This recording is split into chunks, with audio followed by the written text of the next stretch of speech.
دوستان عزیز سلام. این نشر نوبتی برنامه ترانسفر در عمل است که با نزدیک شوی کاری بازار تابستانه ترانسفری از مهمترین و دلپسندترین نویدهای بازاری را برایتان رسانه‌ای خواهیم کرد.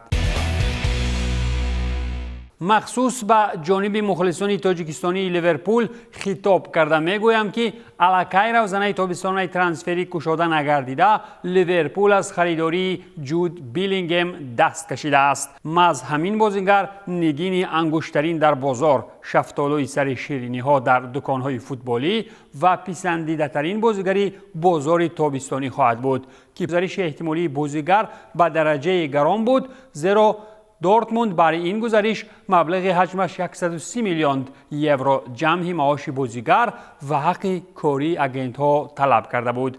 مصرفیاتی چون اینقدر مبلغ زیاد تنها از برای یک بازیگر برای کلوب موسم نوین حجم درآمدهای دستوی به مراتب کم خواهد شد. لیورپول را ضرور است که در پرقوت کردن خط نیم حمایه و خط حمایه سیاست دیگری ترانسفری را استفاده نماید.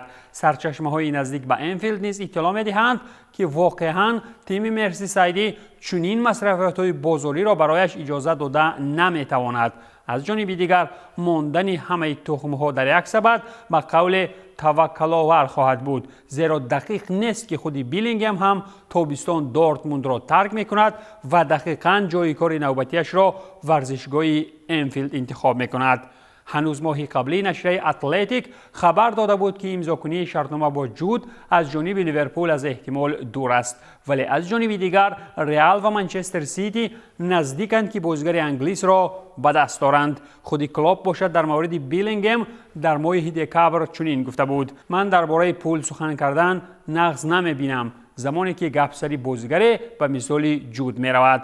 بعد از اینکه کلوب از امکانیت‌های محدود مالیوی تیم خویش تصدیق کرد، دقیقاً روشن است که لیورپول به خاطر ارزش گران بیلینگهم در بازار به قول گپش را گذرانیده نمی‌تواند. تیم پشتیبانی شونده از جانب فنوی اسپورتس گروپ دقت‌ها را به سمت دیگر می‌برد. بر ضمن جود بیلینگهم لیورپول اشتیاقی خاصه نسبت میسون ماونت از چلسی که می‌خواهد تابستان استنفورد بریج را ترک کند، دو بازیگر برایتون مویزس کایسدو و الکسیس مکالیستر و همچنین رایان گراونبرگ از باواریا نموده است. خلاصه کلام این که با وجود خریداری خاکسارانه در بازار، نتیجه های موسمی نیز چنین طور خاکسارانه و به دغدغه خواهند بود و در صورت به سیتی رفتن بیلینگهم لیورپول را ضرور است که به تیم پپ نزدیک هم نشود. سابق کارشناس فوتبالی شبکه ماچ تیوی و یکی از مربیان معروف تاجیک تبار روسیه رشید رحیموف کارکنی به جمهوری تاتارستان رفت. آنجا رشید تیم فوتبالی روبین قزان را درسی فوتبال می‌دهد، دسته‌ای که عین حال در لیگ یکم روسیه در موقع دوم است. تیم قزانی از تعیین کنی متخصص 58 ساله در سمت سرمربیگی روبین اعلان نموده الکی در اولین بازی خویش رشید رحیموف دسته شینیک را 3-0 شکست داد. در این وظیفه باشد او دیمیتری اوتکولبایف را عوض نمود. رشید رحیموف باشد پیشتر از این دسته های امکاری پرم، لوکوموتیو مسکو، اخمتی چچنستان و اوفای باشقردستان را تمرین داده است. قزانی ها باشند چطور اشاره شد در جدول ملبت لیگ یکم با کمبود 6 گل از تیم بالتیکا در زینه دوم قرار دارند. اینجا تنها همین را میتوان گفت که اگر رشید رحیموف بتواند خرابازاری بعد لئونید سلوتسکی را در روبین ترمیم کند، در تاتارستان عالم گلستان خواهد شد. جای کاری نو پیدا کردن رشید رحیموف در روسیه غیر فوتبالی اگر که چیزی غیر عادی نباشد، از دسته یونانی اولمپیاکوس رفتنی مؤلفی زیباترین گل جام جهانی سال 2014 نیز به هیچ کس احساسات الهوگی نمیبخشد. اینجا گپسری خامس رودریگز می رود که با روزگی طرفین با اولمپیاکوس قطعی شرطنامه کرد. از دسته‌ای که چند پیش سابق بازیگر دیگری ریال مارسلو رفته بود و الکی با فلومیننس اولین جایزه را بعد بازگشت هم دریافت. خامس به همیشگی یک قسمت تیم ما و اعضای عائله سرخ و سیاهان خواهد بود. ما از او متشکریم و برایش کامیابی‌های بی‌نظیر را تمنا داریم، گفته می شود در صحیفه رسمی اولمپیاکوس در اینستاگرام.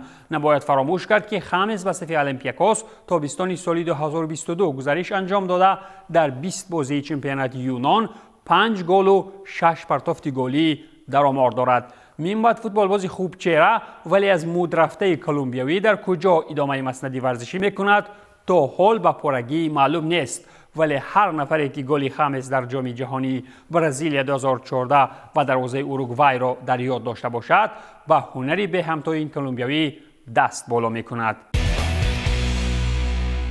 در زمین فوتبالی البیون تومانپچ باشد سر و صداهای پیچیده اطراف مربی نو برای چلسی پیچیده تر می شوند، هرچند که رسانه‌ها از آمدن کونته، ناگلزمن و مورینیو نوشته ها می کردند، ولی اینجا لوئیس انریکه هم تیار بوده است که دسته سرپولی باولی را به گردن گیرد. چطور خود ژورنالیستان هموطن انریکه می نویسند انریکه از آن آزرده حال است که او را پیش از بازی مقابل ریال در وظیفه تعیین کردند، زیرا کلی نفران صادق به بارسلونا تیارند که با زر هرچی بیشتر به جانب تیم شاهانه نش زنند. ما از تعیین کنی موقتی فرانک لمپارد لوئیس انریکه را به قول خفه هم کرده است، زیرا او خود میخواست در میدان با ریال مادرید سر به سر شود. چطور نشر اسپانی آیاس خامه میچکاند متخصص اسپانی در هفته گفت و شنیدها میخواست که رهبریت باشگاه لندنی را باور کناند که برایش امکان دهند تا پیش از رقابت با ریال مادرید در چهارک نهایی لیگ یک چمپیون ها مربیگی را به گردن گیرد. اما چطور همگان شاهدند کبودها اخیراً قرار کردند که لمپارد را موقتاً سرمربی میمانند، چیزی که سابق مربی بارسلونا را به قول دلخنک کرده است. بازگشتی لمس باشد تا به حال تنها 3 باخت در 3 بازی اول به میان آورده است و خلاص. لوئیس انریکه باشد با وجود این یکی از نامزدهای اساسی به وظیفه سرمربیگی تیم لندنی به حساب می رود. و زمین در لندن باور دارند که از بشرافت انریکه امکان است که گاوی را تابستان از چنگال نیل و ناری ها خلاص کنند، ولی اینجا به نظرم نخست خود چلسی را از چنگال ناکامی خلاص کردن ضرور است.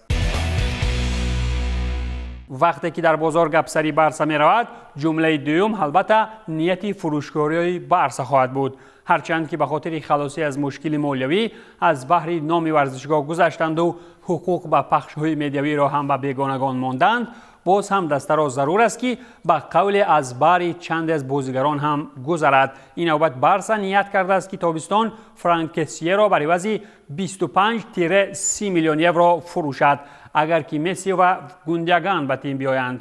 از روی معلومات آیاس در صورت گزارش‌های ایلکای گوندگان از منچستر سیتی و لیونل مسی از پی اس جی لازم می‌آید که بازیگر کات دیواری به بازار برآورده شود. این هم برای به اعتدال آوردن وضع مالیوی دستوی کمک می‌کند. بارسلونا بر آن است که به خاطر حالت خوبی ورزشی کسیه او را می‌توان برای وضع 25-30 میلیون یورو فروخت.